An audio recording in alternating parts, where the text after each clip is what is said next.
राम सातपुते 4 महिन्यात आमदार होते असं विधान माजी खासदार रणजितसिंह नाईक निंबाळकर यांनी काही महिन्यापूर्वी केलं होतं.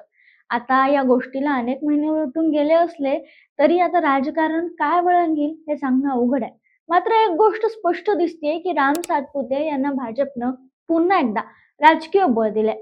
पराभवानंतर एखाद्या नेत्याला लगेच नवी जबाबदारी देणं क्वचितच पाहायला मिळतं. पण सातपुतेंच्या बाबतीत चित्र वेगळं आहे. लोकसभा निवडणुकीत पराभव, विधानसभा निवडणुकीत पराभव अशा सलग धक्क्यानंतरही पक्षानं त्यांच्यावर विश्वास कायम ठेवलाय. नगर परिषद स्तरावर भाजपला बऱ्यापैकी जागा मिळाल्या असताना त्यांना जिल्हा पातळीवर देखील महत्वाची भूमिका देण्यात आली आणि आता तर पक्ष संघटनेतील थेट महत्वाची जबाबदारी त्यांच्या खांद्यावर सोपवण्यात आली. मग कोण आहेत राम सातपुते ज्यांच्यावर पक्षाचा विश्वास आहे? आणि राम सातपुतेंचं नाव घेतलं की आणखी एक नाव समोर येतं, ते म्हणजे धैर्यशील मोहिते पाटील. दोघांमधील राजकीय संघर्ष लपून राहिलेला नाहीये.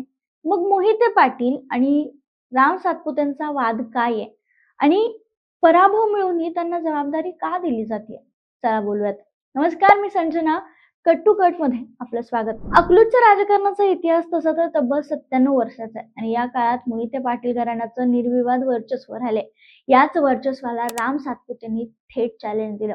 एका साध्या शेतकरी घरातील ऊसतोड कामगाराचा मुलगा अशी सातपुतेंची ओळख होती, जी एक आमदार म्हणून झाली आणि नंतर फडणवीसांचे निकटवर्तीयांपर्यंत गेली.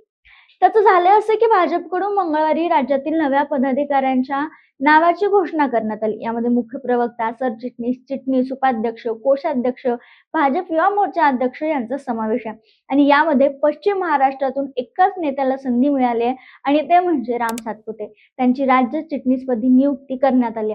आता प्रश्न असा की इतक्या वेळा पराभव होऊनही राम सातपुते भाजपच्या जवळचे का राहिले? हे जाणून घेण्यासाठी आपल्याला त्यांची राजकीय कारकीर्द थोडक्यात समजून घ्यावी लागेल.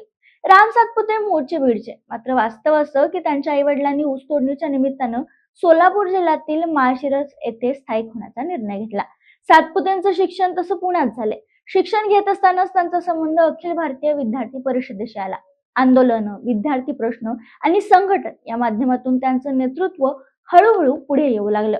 यानंतर त्यांनी भारतीय जनता पक्षात प्रवेश केला आणि लगेचच त्यांची कामगिरी पाहून त्यांना भारतीय जनता युवा मोर्चाचे राष्ट्रीय उपाध्यक्ष म्हणून ही जबाबदारी देण्यात आली. संघटनातून तयार झालेला आक्रमक तरुण चेहरा म्हणून त्यांच्याकडे पाहिलं जाऊ लागलं.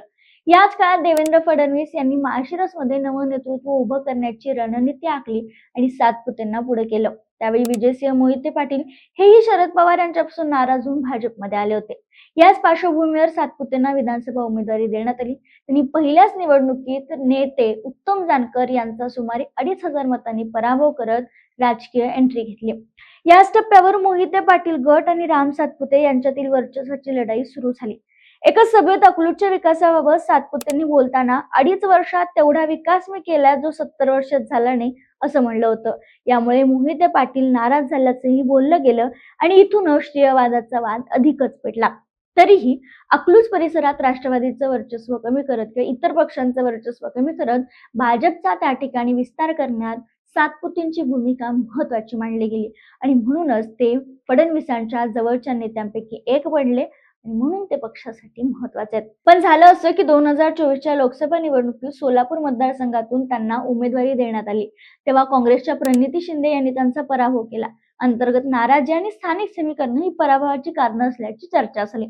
तरीही यानंतर त्यांना विधानसभा निवडणुकीत पुन्हा संधी देण्यात आली. मात्र इथंही उत्तम जानकर यांनी त्यांना पराभूत केलं आणि सातपुतेंना सलग दुसरा मोठा धक्का बसला. यानंतर अकलूज नगर परिषदेच्या निवडणुका झाल्या. अकलूजमध्ये पहिल्यांदाच नगर परिषदेची निवडणूक होत होती. यामध्ये भाजपला फक्त 4 जागा मिळाल्या. अपेक्षित असं यश मिळालं नाही. पण त्यानंतर झालेल्या जिल्हा परिषद आणि पंचायत समितीच्या निवडणुकींनी वेगळं चित्र दाखवलं. सोलापूरचे पालकमंत्री जयकुमार गोरे यांच्या नेतृत्वात भाजपनं जोरदार प्रयत्न केले. 9 गटांपैकी 7 गटांवर विरोधकांचं वर्चस्व कायम राहिलं असलं तरी दहीगाव आणि पिलवी या 2 गटात भाजपचे उमेदवार विजयी झाले. या सर्वाधिक चर्चेत राहिलेली लढत होती ती म्हणजे राम सातपुते यांच्या पत्नी संस्कृती सातपुते यांची. त्यांनी राष्ट्रवादीचे आमदार उत्तम जानकर यांचे पुत्र जीवन जानकर यांचा पराभव केला. त्यामुळेच विधानसभा पराभवाचा राजकीय वचपा सातपुतेंनी काढल्याची चर्चा रंगली. पत्नीच्या विजयाचा गुलाल उधळल्यानंतर सातपुतेंनी केलेलं वक्तव्यही चांगलंच चर्चेत आलं होतं.